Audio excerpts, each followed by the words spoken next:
اللہم صلی علی حبیبہ سیدنا محمد وآل محمد واصحاب محمد مبارک وسلم۔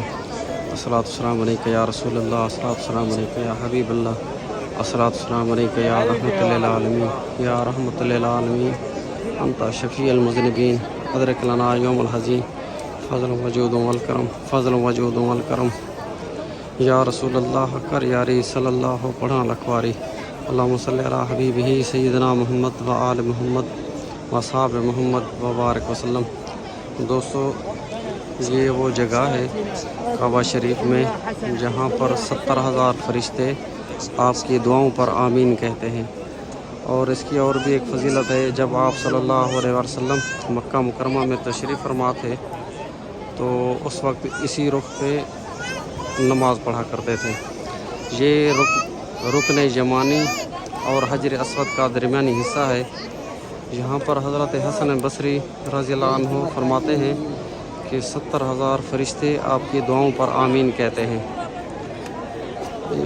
ویسے تو خانہ کعبہ میں ہر جگہ ہر کونا بابرکت ہے، لیکن کچھ ایسے مقامات ہیں جہاں کی فضیلتیں اللہ والوں نے بیان فرمائی ہیں، تو میں نے چاہا آپ کو اس میں سے کچھ ایک حصہ بتا دوں۔ آپ کہیں گے کہ حضرت حسن بصری رضی اللہ عنہ ایک صوفی بزرگ ہیں۔ نہیں دوستو، حضرت حسن بصری رضی اللہ عنہ کی ولادت جو ہے سیدنا عمر فاروق رضی اللہ عنہ کے دور خلافت میں ہوئی، اور وہ خوش نصیب ہیں جن کو ہمارے ہاں جیسے آپ لوگ کہتے ہیں کہ گھٹی، بچہ جب پیدا ہوتا ہے تو اس کو گھٹی دیتے ہیں، تو یہ بھی سنت سے ثابت ہے۔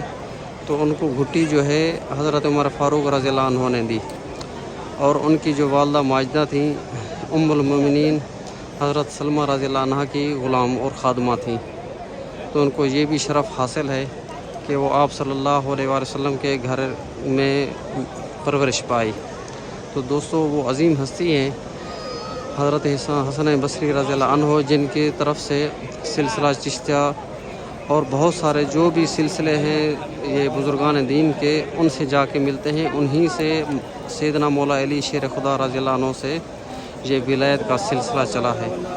تو سیدنا حسن بصری رضی اللہ عنہ بہت عظیم ہستی ہیں، تو ان کے فرمان کے مطابق میں نے چاہا یہ آپ کو یہ جگہ بتا دوں۔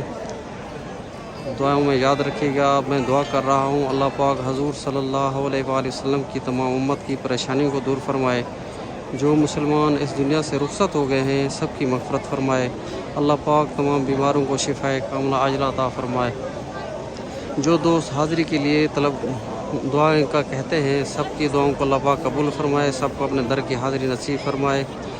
اللہ پاک ہر مسلمان کو حج بیت اللہ نصیب فرمائے، خاتمہ بالخیر فرمائے۔ ہمارے دلوں کے حال اللہ بہتر جانتا ہے، ہمارے دلوں کے حال بہتر جانتا ہے۔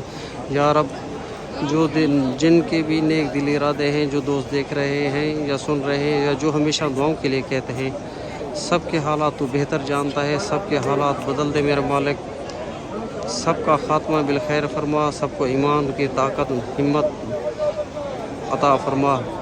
حضور کے تمام مسلمان کے جو دوست اس دنیا سے رخصت ہو گئے ہیں، جو میرے دوست احباب، ان کے والدین اس دنیا سے رخصت ہو گئے ہیں، سب کی مغفرت فرما۔ اللہ پاک ہمارے حال پر رحم و کرم فرما۔ اللہم صلی علی حبیبہ سیدنا محمد وآل محمد وصحاب محمد مبارک وسلم۔